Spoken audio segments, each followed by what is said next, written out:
Chapter 2. The Open Road. "Ratty," said the mole suddenly on one bright summer morning, "if you please, I want to ask you a favour." The rat was sitting on the river bank, singing a little song. He had just composed it himself, so he was very taken up with it, and would not pay proper attention to the mole or anything. Since early morning he had been swimming in the river in company with his friends, the ducks. And when the ducks stood on their heads, suddenly, as the ducks will, he would dive down and tickle their necks, just under where their chins would be, if ducks had chins, till they were forced to come to the surface again in a hurry, spluttering and angry and shaking their feathers at him. For it is impossible to say quite all you feel when your head's under water. At last they implored him to go away, attend to his own affairs and leave them to theirs. So Rat went away and sat on the river bank in the sun, and made up a song about them, which called Duck's Ditty. All along the backwater, through the rushes tall, ducks are blabbing, tails all. Duck tails, drake tails, yellow feet a quiver, yellow bills all out of sight, busy in the river, slushy green undergrowth where the roach swims. Here we keep a ladder, cool and full and dim. Everyone for what he likes, we like to be. Head tails up, doubling free. High in the blue above, swirl, whirling call. We are down, doubling up tails and all. I don't know that I think so very much of that song, Rat, observed the mole cautiously. He was no poet himself, and didn't care or who knew it, and he had a candid nature. Nor don't the ducks neither, replied the rat cheerfully. They say, why can't fellows be allowed to do what they like, when they like and as they like, instead of other fellows sitting on banks and watching them all the time and making remarks and poetry, things about them? What nonsense is all this? That's what the ducks say. So it is, said the mole with great heartiness. No, it isn't, cried the rat indignantly. Well then, it isn't, replied the mole soothingly, but what I want to ask you, won't you take me to call Mr. Toad? I've heard so much about him, so I do want to make his acquaintance. Oh, I certainly, said the good-natured rat, jumping to his feet, dismissing poetry from his mind for the day. Get on the boat. We're paddle up at once. It's never wrong to call on Toad, early or late. Always the same fellow, always good-tempered. Always glad to see you. Always sorry when you go.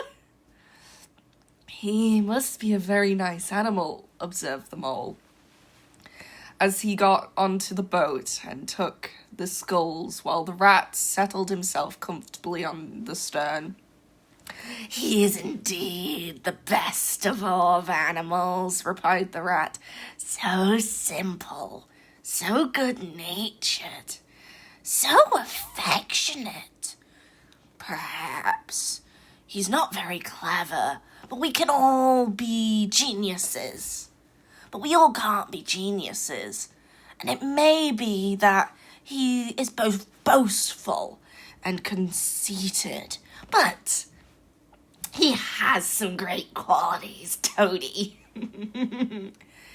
Rounding the bend in the river, they came to the sight of a handsome, dignified old house of mellowed red brick with well-kept lawns reaching to the water's edge.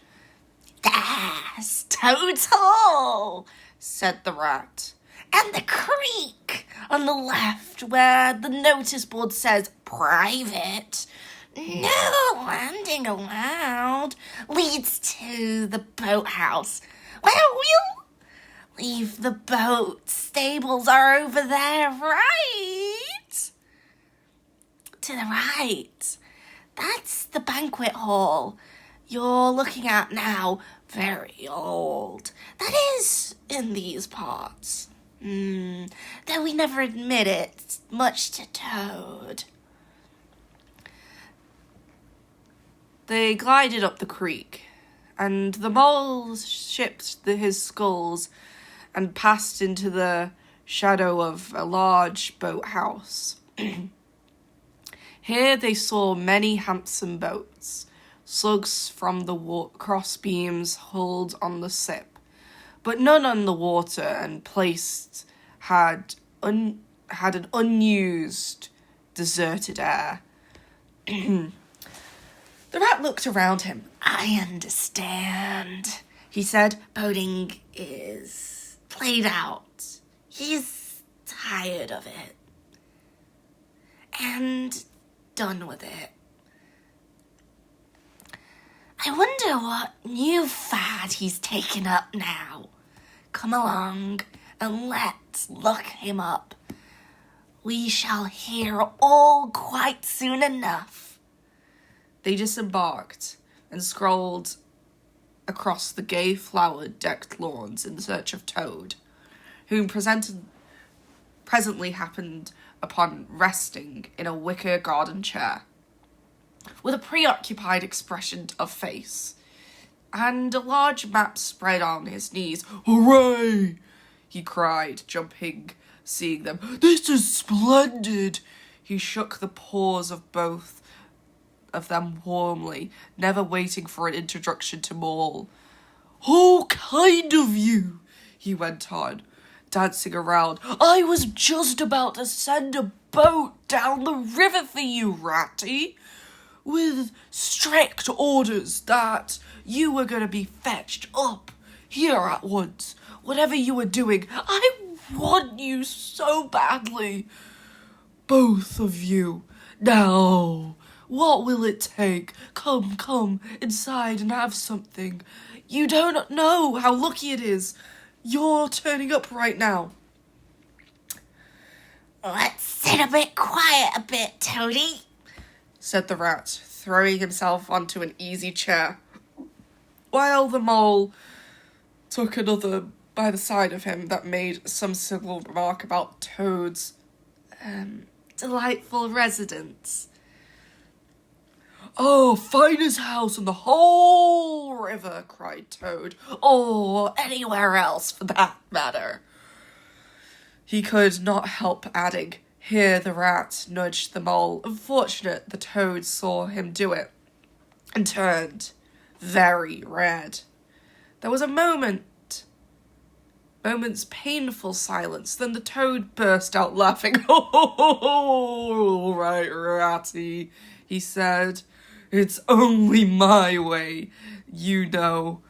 And it's not such a very bad house, is it? You rather like it yourself. Now, let's look here, and let's be sensible. You are very animals I wanted. You've got to help me. It's the most important." "It's about rowing, I suppose," said the rat with an innocent air. "You're getting on fairly well through your splash of good bit still. With great practice and quality of coaching you may—" "Oh, pooh, boating," interrupted the toad in great disgust. "Silly, boyish amusements. I've given up that a long time ago. Sheer waste of time. That's what it is. I'd better make me downright sorry to see you fellows who know. I've discovered the real thing, the only genuine occupation for a lifetime. I purpose to devote the remainder of mine to it, and only regret the wasted years that lie behind me with squandered trivialities. Come with me, dear Ratty, and your admirable friend also. If he will be very good, just as far as the stable yard, and you shall see what you shall see." He led the way to the stable yard, the rat following with the most mistrustful expression. There, the door out of the coach house. In a new open, they saw a gypsy caravan, shining with newness, painted a canary yellow picked out with green and red whistles. "Oh, there you are," cried the toad, straddling and expanding himself. "There's real life for you embodied in this little cart. The open road, the dusty highway, the hearth, the common, the hedgerows, the rolling downs, camps, villages, towns, cities. Here today, up and off, to someone else tomorrow. Travel, changes, interest, excitement. The whole world before you, and the horizon that's always changing. And mind, this is the finest cart of sorts I've ever built with any expectation. Come inside. Look at all the arrangements, planned them myself. And I did." The mole, tremendously interested and excited, followed him eagerly. The steps into the interior of the caravan. The rat only snorted and thrust his hands deep into his pockets, remaining where he was. It was indeed a very compact and comfortable little sleeping bunks. A little table that folded up against the wall, a cooking stove, lockers, bookshelves, a bird cage with a bird in it, and pots and pans, jugs and kettles of every size and variety. "All complete," said the toad triumphantly, pulling open a locker. "You see, biscuits, potted lobster, sardines, everything you can possibly want. Soda water here, baccy there, letter, pepper, bacon, jam, cards, dominoes, you'll find," he continued, as they descended the steps again. "You'll find that nothing whatever has been forgotten whene'er we've been our start in the afternoon." "I beg your pardon," said the rat slowly as he chewed a straw, "but did I overhear you say something about we?" And start? And this afternoon? "Now, you dear good old Ratty," said the toad imploringly, "you don't begin taking it in the stiff and stiffy sort of way, because you know you've got to come. I can't possibly manage without you. So please, please consider it's settled. Don't argue. It's one of the only things I can't stand. You surely don't mean to stick to your dull, frosty river all of your life and just live in a hole in a bank and a boat. I want to share you the world. I'm going to make an animal of you, my boy." Don't care, said the rat doggedly. I'm not coming, and that's flat. And I am not. I'm going to stick to my old river and live in my hole and boat. I've always done, and once more, Mole's going to stick to me and do as I do, aren't you, Mole? Of course I am, said the mole loyally. I'll always stick to you, Rat. And what you say is to be, has to be. All the same, it sounds like if it had been, well, rather fun, you know, he added wistfully. Poor mole. The life adventurous was so new a thing to him. It's so thrilling and a fresh aspect. It was so tempting. He would have fallen in love at first sight with the canary-coloured cart and all of its little fritterments. The rat saw what was passing in his mind and waved. He hated disappointing people, and he was fond of Mole, and would do almost anything to oblige him. Toad was watching them closely. Come along and have some lunch, he said diplomatically, and we'll talk it over. We needn't decide anything in a hurry. Of course, I don't really care. I only want to give pleasure to you fellows, life and others. That's my motto in life. During luncheon, which was excellent, of course. Everything in Toad Hall always was. The toad simply let himself go. Disregarding the rat, he produced a play upon the inexperienced mole as on a harp. Naturally a joyous volube animal, and always mastered his imagination. He painted the prospect of the trip and the joys of an open life and the roadside in such glowing colours that the mole could hardly sit in his chair for excitement.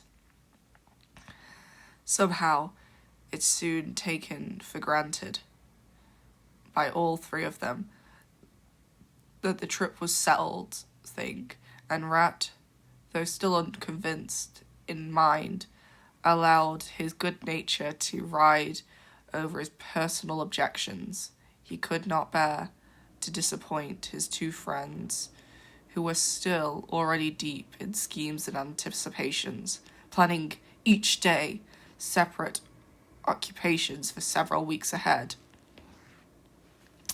When they were quite ready now, and the triumphant Toad led his companions to the padlock and set them to capture the old grey horse, who, without having been consulted and to his own extreme annoyance, had been told by Toad for the duteous job in the dusty excavation, he frankly preferred the padlock and took a deal of catching. Meantime, Toad packed the lockers still, tighter with necessities and hung nose bags, nest of onions, bunches of hay, and baskets from the bottom of the cart. At last, the horse was caught in the harness and was set off, all taking at once, each animal either trudging by the side of the cart or sitting on the shaft as the humour took him. It was a golden afternoon. The smell of the dust they kicked up was rich and satisfying. Out of the thick orchards on either side of the road, birds called and whistled to them cheerily. Good-natured wayfarers passed them and gave them a good day, or stopped to say nice things about their beautiful cart, and rabbits sitting on the front doors and the hedgerows with their paws and said, "Oh my!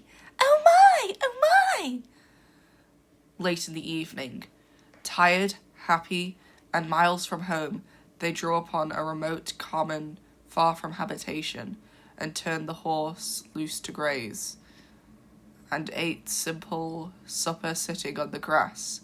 By the side of the cart, Toad talked about all he was going to do in the days to come, while stars grew fuller and larger all around them. A yellow moon appeared suddenly silently from nowhere in particular.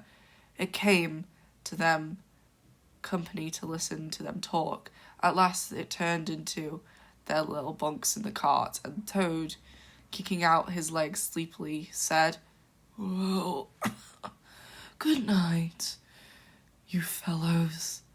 This is the real life for gentlemen. Talk about your old river." "I don't talk about my river," replied the patient rat. "You know I don't, Toad, but I think about it," he added pathetically in a lower tone. "I think about it all the time." The mole reached out of under his blanket and felt for the rat's paw in the darkness and gave it a squeeze. "I'll do whatever you like, Ratty," he whispered. "Shall we run away tomorrow morning, quite early, very early, and go back to the deer hole on the river?" No, we'll see it out," whispered the rat. "Thanks awfully, but I ought to stick by Toad till this trip's ended. It wouldn't be safe for him to be left to himself. It wouldn't take very long. His fads never do. Good night. Good night." The end, indeed, nearer than even Rat suspected. After so much open air and excitement, Toad slept very soundly. No amount of shaking could rouse him out of bed next morning.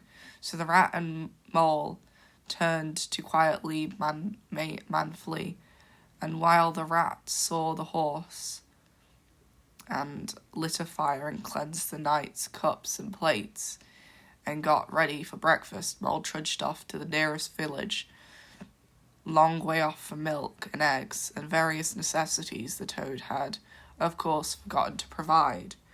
The hard work and all have been done. The two animals were resting, thoroughly exhausted by the time Toad appeared on the scene, fresh and gay, remarking it was a pleasant and easy life.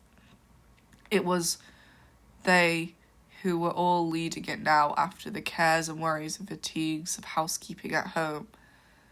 They had a pleasant ramble over the grassy downs and along the narrow by lanes encamped before on a common, and only this time the two guests took care of that Toad should do his fair share of work. In consequence, when the time came next morning, Toad was no means so rambunctious about simplicity of a primitive life, and indeed attempted to resume his place in the bunk, whence he hauled by force. Their way lay, as before, across the country by narrow lanes. It was not till afternoon they came out of the high road, and the first high road, and there disaster fleet, unforsaken, sprang out of them. Disaster, momentous, indeed their expectation, but simply overwhelming in its effects of an after career to Toad. They were strolling along the road easily, the mole by the horse's head, talking to him, since the horse had complained that he was being frightfully left out of it, and nobody considered, to him at least, the Toad and the water rat walking behind the cart together. At least Toad was talking, and Rat was saying in intervals, "Yes, precisely. And what did you say to him?"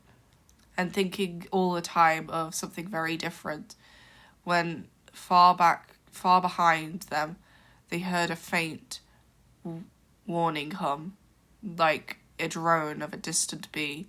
Glancing back, they saw a small cloud of dust with a dark center of energy advancing on them incredible speed, while from the dust a faint boop boop wailed like an uneasy animal in pain. Hardly regarding it, they tuned to resume their conversation.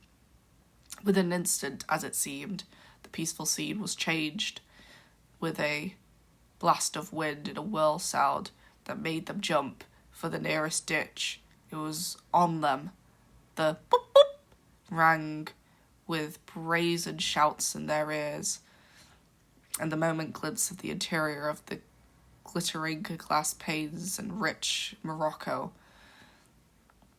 and the magnificent motor car, immense, breath-snatching, passionate, with its pilot tense hugging his wheel, possessed all earth and air for the fraction of a second, flung an enveloping cloud of dust that blinded and enwrapped them utterly, and then dwindled the speck in a far distance, changed back into a droning bee at once. The old grey horse, dreaming, and plodded along on his quiet paddock in his new raw situation, such simply abandoned himself to his natural emotions, rearing, plunging, backing steadily, in spite of all the mole's efforts at his head, and all of the mole's lively language directed at better feelings. He drove the cart backwards in the deep ditch and the side of the road. It wavered on an instant, and there was a heart-tearing crash, and the canary-coloured cart, their pride and joy, lay in the ditch in an irredeemable wreck. The rat danced up and down and simply transported with passion. "You villains!" he shouted, shaking both fists. "You scoundrels! You highwaymen! You road hogs! I'll have the law of you! I'll report you! I'll take you through all the courts!" His homesickness had quite slipped away from him. In the moment he was skipper of the canary-coloured vessel, driven by a shoal by the reckless jockeying of rival merriness. And he was trying to recollect all the fine things and used to matter on the stern launches when they washed and drove too near the bank, used to flood his parlour carpet at home. Toad sat straight down in the middle of a dusty road, his legs stretched out, and started fixedly in the direction of the disappearing motor car. He breathed short, his face wore a placid, satisfied expression, and intervals faintly murmured, "Oh, poo, poo." The mole was busy trying to quiet the horse, which he succeeded in doing after time. Then he went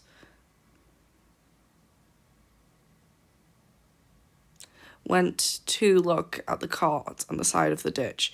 It was a sorry sight. Panels and windows smashed, axles hopelessly bent, one wheel off, sardines tins scattered all over the wide world, and the bird in the cage sobbing pitifully, calling to be let out.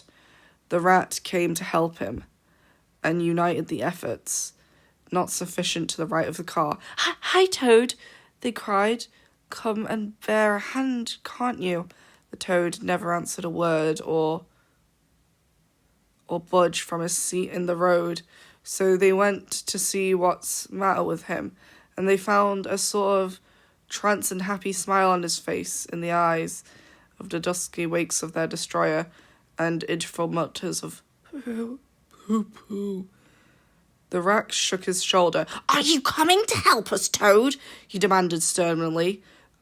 "Glorious, stirring sight," murmured Toad, never offering to move. "Poetry of motion, the real way to travel, the only way to travel. Here today, the next week tomorrow.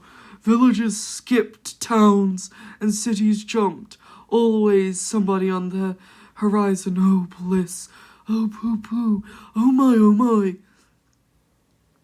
"Stop being an ass, Toad," cried Mole determinedly. "And I think I never knew," went on Toad in a dreamy monotone. "All those wasted years that lie beside me, I never knew, I never dreamt, but now, oh, that I know now, that I fully realise. Oh, what a flowery track of lies spread before me. Henceforth, what a dust cloud shall spring up me as I spend on my reckless way. What cart shall fig carelessly into a ditch in the wake of a magnificent onset? Horrid little carts, common carts, canary little carts." What are we gonna do with him?" asked the mole to the water rat. "Nothing at all," replied the rat firmly, "because there's really nothing that can be done. You see, I know him from an old. He's now possessed. He's got a new craze, and it always takes him that way in the first stage. He'll continue for days now, like an animal walking in a happy dream. Quiet, unless for practical purposes. Never mind him. Let's go to see what can be done about the cart." Careful inspection showed that even if they succeeded in righting it by themselves, the cart would travel no longer. The axles were in a hopeless state, missing wheels were shattered into pieces. The rat knocked the horse's reins over the back and took him by the head, carrying the bird's cage and hysterical occupant in hand. "Come on," he said grimly to the mole. "It's 5 or 6 miles to the nearest town, and we shall just have to walk it. The sooner we make a start, the better." But what about Toad?" asked the mole anxiously as they set off. We can't leave him here, sitting in the middle road by himself. In this distracted state he's in, it's not safe." supposing the things that come... Oh, bother. Toad, said the rat savagely. I'm done with him. They had not proceeded very far.